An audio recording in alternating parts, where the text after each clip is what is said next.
नमस्कार शेतकरी मित्रांनो, मी विकास राठोड नाद शेती या युट्यूब चॅनलमध्ये तुम्हाला सगळ्यांचं स्वागत करतो। आज आपण आलेलो आहे बोरामणी तालुका सोलापूर आणि जिल्हा सोलापूर येथे। शेतकरी मित्रांनो, हा प्लॉट जवळपास 35 दिवसाचा आहे। प्लॉट म्हणजे काय अडचण आहे माहितीये का, की प्लॉट भयंकर वाढलेला आहे आणि सेटिंग टाइम वरती होत नाही। मी शेतकऱ्यांना वारंवार सांगतो की जर तुमच्या जमिनीत काय कमी जास्त आहे तुम्ही अगोदर ते चेक करून घ्या आणि त्या हिशोबाने खताचं फर्टिगेशन द्या। आता ह्या जमिनीमध्ये नायट्रोजनचं एवढं प्रमाण आहे की प्लॉट भयंकर वाढत आहे आणि सेटिंगचं काहीच म्हणजे दिसत नाहीये। आता तुम्ही बघू शकता की आता ही वेल कुठे आहे आणि इथं कलिंगड आले आणि हा कलिंगड आता तोपर्यंत टिकणार नाही। शेतकरी मित्रांनो, तुम्हाला काळजी काय करायची की जे सेटिंग जवळ झालेली आहे त्यासाठी तुम्हाला सांगतो की मी 13-40-13 आणि त्यासोबत एकदा बोरान देऊन घ्या, जेणेकरून तुमचे कळी परिपक्व होईल। आणि त्याच्यानंतर तुम्हाला दुसऱ्या दिवशी कॅल्शियम नायट्रेट आणि बोरानचा एक डोस देणं आहे, जेणेकरून तुमचा प्लॉट व्यवस्थित राहील किंवा मरायच्या बळी पडणार नाही।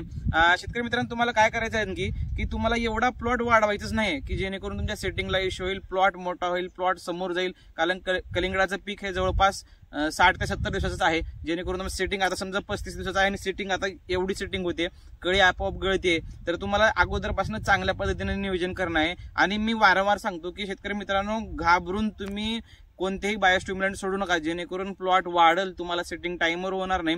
कारण तुम्ही जे खर्च करताय ते चांगल्या पद्धतीने खर्च केलं पाहिजे। आता हे सगळा तुम्ही प्लॉट बघा की एकदम सुंदर प्लॉट आहे, सगळा प्लॉट एकदम चांगल्या पद्धतीने वाढलेला आहे, पण सेटिंग चांगल्या पद्धतीने झाली नाही।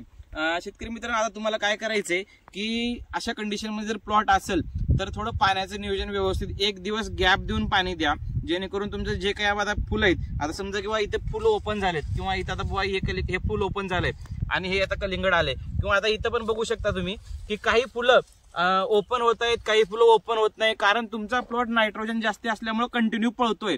जर तुम्ही त्या प्लॉटला जर थोडं स्टॉप केलं, तुम्ही अशा स्टेजमध्ये एखादी 0-52-34 नॉर्मल ड्रीप मधनं द्या, जेणेकरून थोडं प्लॉट स्टॉप होऊन जाईल। आणि मी वारंवार सांगू शेतकरी मित्रांनो की तुम्ही जे आता खतं वापरताय ते फक्त एक चांगल्या कंपनीची वापरा, की बाबा सगळे कंपनीचे खतं तुम्हाला, काही खतं तुम्हाला 80-100 रुपये किलो पासनं पण भेटतात, काही खतं 200-250 रुपये पासनं पण भेटतात। की शेतकरी मित्रांनो, तुम्ही चांगल्या पद्धतीचे चांगल्या कंपनी, ज्या कंपनी प्रॉपर वॉटर सोल्युबल मध्ये काम करता त्याच कंपनीचे खतं वापरा, जेणेकरून तुम्हाला अशी अडचण येणार नाही। आता ह्या प्लॉटला जवळपास 35 दिवस झालेत।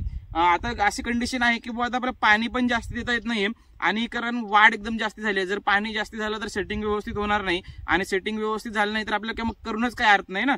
तर शेतकरी मित्रांनो, तुम्हाला एक सांगणं आहे की जर तुम्हाला कलिंगडमध्ये जर काही अडचण येत असेल तर माझा नंबर आहे 87-88-83-65-13, तुम्ही कधी पण कॉल करू शकता आणि जर काही अडचणी असेल तर मला व्हॉट्सअप पण करू शकता। मी वारंवार सांगतो की तुम्ही जे खताचं फर्टिगेशन करताय ते चांगल्या पद्धतीने करा, कारण जोपर्यंत सेटिंग होत नाही तोपर्यंत प्लॉट जास्ती पळू नका। कारण शेतकऱ्यांना वाटतं किंवा भीतीपट्टी वाटतं की प्लॉट जेवढं हिरवा असेल तेवढा प्लॉट चांगला असेल, असं काही नसतं शेतकरी मित्रांनो। नायट्रोजनचं मात्र जर तुम्ही एंडिंग स्टेजमध्ये सेटिंग झाल्याच्या नंतर पण दिलात तर तुमची सेटिंग चांगली होऊन जाईल। आणि वारंवार सांगतो मी शेतकरी मित्रांनो की जर तुम्ही आता ह्या प्लॉटमध्ये जवळपास एकही सिंगल ग्लास दिसत नाही मला, कारण तुमच्या तसं आता प्लॉटमध्ये ग्लास लावून घ्या, कारण जर तुमच्या ह्या कळीला जर माशीने डंक मारलं तर ही कळी गळून जाते किंवा पिवळी पडते। त्यासाठी मी वारंवार सांगतो की ग्लास नेहमी लावा। आणि जमलं तर शेतकरी मित्रांनो, आता 3-4 प्रकारचे ग्लास भेटतात की बाबा डायरेक्ट पिवळा ग्लास असतो, कारण एक अर्धा ग्लास काही पांढरा असतो, त्याच्या खाली पिवळं ढक्कन असतं, काही ग्लासमध्ये वरी पिवळा असतं, खाल्ल्या साईडला पांढरा असतं, आणि काही शेतकरी असे पण करतात की आपल्या ज्या फवारण्या झालेल्या बाटल्या आहेत त्या बाटल्याला होल मारून त्याच्यामध्ये बिस्किट लावतात। शेतकरी मित्रांनो, तुम्हाला काळजी काय करायची की बाबा जी डंग मारणारी माशी असते त्याला पिवळा कलर खूप आवडतो, त्याच्यामुळे जे वरच्या साईडचं ढक्कन पिवळा असेल, ज्या ग्लासमध्ये जास्त पिवळा कलर असेल ते ग्लास तुम्ही जरूर लावा। आणि अजून एक काळजी काय करायची की ज्यावेळेस हा प्लॉट किंवा आपल्या सेटिंगला खूप भयंकर पळतोय, मित्रांनो तुमची एक चुकी होते की मला वारंवार शेतकरी कॉल करतात की सर शेड्यूल द्या। जर मी तुम्हाला जे माझ्याकडलं काही असेल किंवा मी बनवून तुम्हाला जर लिखित स्वरूपातलं शेड्यूल दिलं, कारण तुमची जमीन कशी आहे, तुमच्या जमिनीचा प्रकार कसा आहे, तुमच्या जमिनीचा कधी निचरा होतो ते मला काही माहिती नसणार आहे, कारण तुमच्या जमिनीमध्ये नायट्रोजन जास्त आहे, पोटॅश जास्त आहे किंवा फॉस्फरस जास्त आहे ते मला समजणार नाहीये। तर शेतकरी मित्रांनो, तुम्हाला एवढंच सांगतो की प्लॉटची कंडिशन बघून तुम्ही काम करा। जवळपास जोपर्यंत तुम्ही सेटिंग होत नाही तोपर्यंत प्लॉट फक्त तुमचा बेडवरी जरी राहिला तरी काही अडचण नाही। तुम्ही सेटिंग झाल्याच्या नंतर किती भयंकर पद्धतीने प्लॉट पळवू शकता। आणि वारंवार सांगतो की मी जास्ती पाला असणं प्लॉटवर गरजेचं नाहीये, कारण हे वेलवर्गीय पीक आहे, जर जास्ती पाला झाला तर खूप म्हणजे लवकर रोग येतात, त्याच्यामुळे तुम्हाला पाला कमी ठेवून फक्त मालाच्या क्वालिटीवरती काम करा।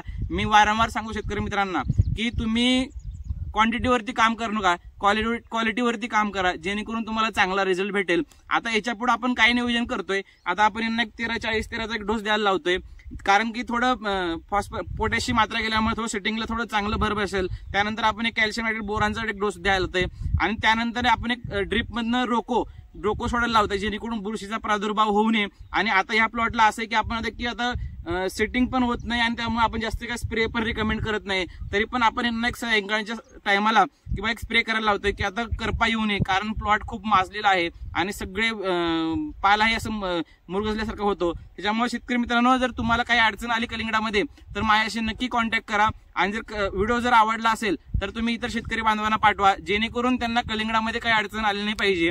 आपला एवढाच हेतू असतो की शेतकरी मित्रांना आपल्या व्हिडिओमधून एक जरी गोष्ट शिकायला भेटली तर तेवढंच खूप चांगलं आहे. धन्यवाद शेतकरी मित्रांनो.